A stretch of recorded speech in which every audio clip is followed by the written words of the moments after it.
My name is Reverend Lloyd Charles Moore. My name is Betty Jo. Donald Hild, H-I-L-D. John, they call me Jack Setkamp. Donald Haynes was born in Bath County, Virginia, many years ago.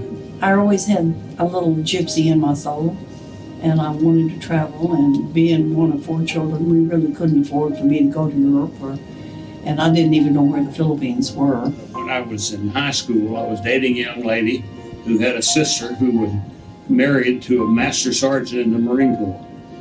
And usually when I'd go to see her, he would be there. I became a GS2 clerk typist, and I worked for civilian personnel, and this lady was sending people overseas, men and women. My father had 3 sons in school at the same time at Le Moyne, and Dad just couldn't support all of us, so I told Dad I'm dropping out and I'm going into the Army.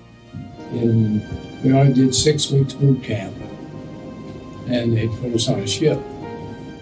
A lot of teenagers and we decided that we'd like to join the reserve and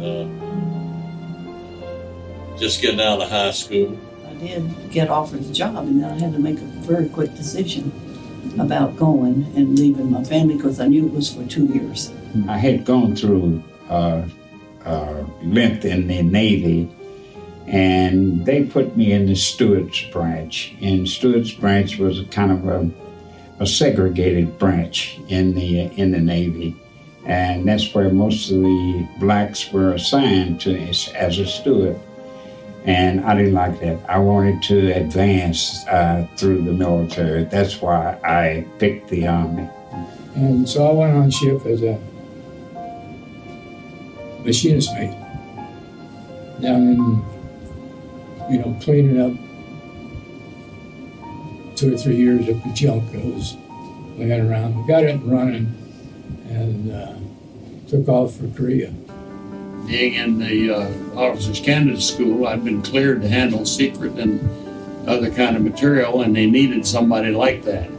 And I was sent to Korea in that kind of a job, usually in my own vehicle or on a helicopter or whatever, delivering secret and administrative material to officers. I remember the train ride to California, and we were loaded on ships, and it took us about 25 days to get to Korea. I was there during the summer months and then on into the winter, and it was very hot in summer and very cold in the winter. Maybe 25 of them were either officers or higher ranked than I was. And the other 300 were kids just like me, 18, 19, 20 years old, never done anything. And get those guys to run a $1 million ship. I was assigned to a unit that was already in combat, 24th Infantry Regiment. It was an all-black regiment out of Japan, Gifu, Japan. We were on our way up in North Korea. But our main mission was to push the Chinese back across the Yellow River. I think there were moments when I really felt like, am I ever going to get home? I felt pressure and stress continually in that job I was in, because I knew I was carrying items, secret or that type item that nobody should see but the person who was supposed to get it. I was a gunner at that time on a 60mm mortar, and the mortar was it's a small mortar, and you have to get down on your knees to fire. And somehow my left knee got up under the mortar plate, and I dropped a round in, and the pressure from the round going in the mortar, it shoved the base plate up against my knee. And at the same time, my assistant gunner got hit with a 50 caliber machine gun right beside me.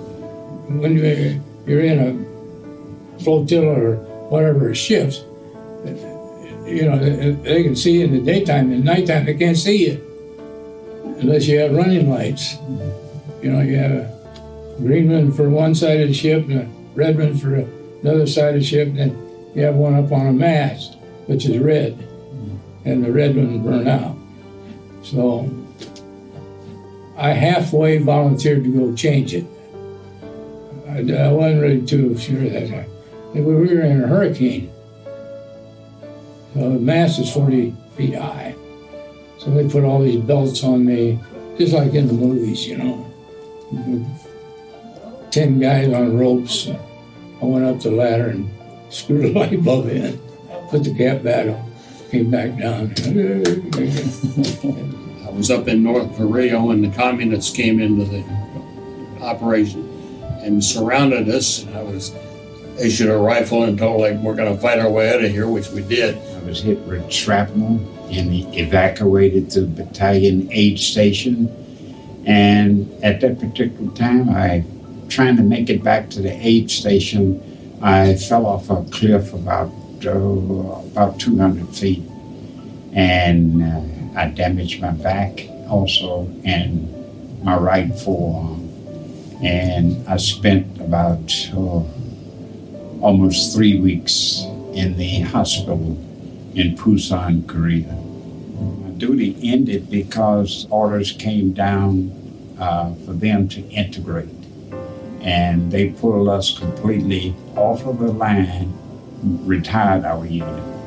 And after that, I was shipped home. And I landed in Memphis, Tennessee on Christmas morning, and my whole family was there to meet me. And I've been gone for 2.5 years, so it was really a wonderful, it's, I guess, the best Christmas I ever had in my whole life. I'd say it is my life, was and is my life. I grew up in the service, I became a man, I was able to take over some real responsibilities I would never have been able to handle otherwise. I grew up fast, and it did.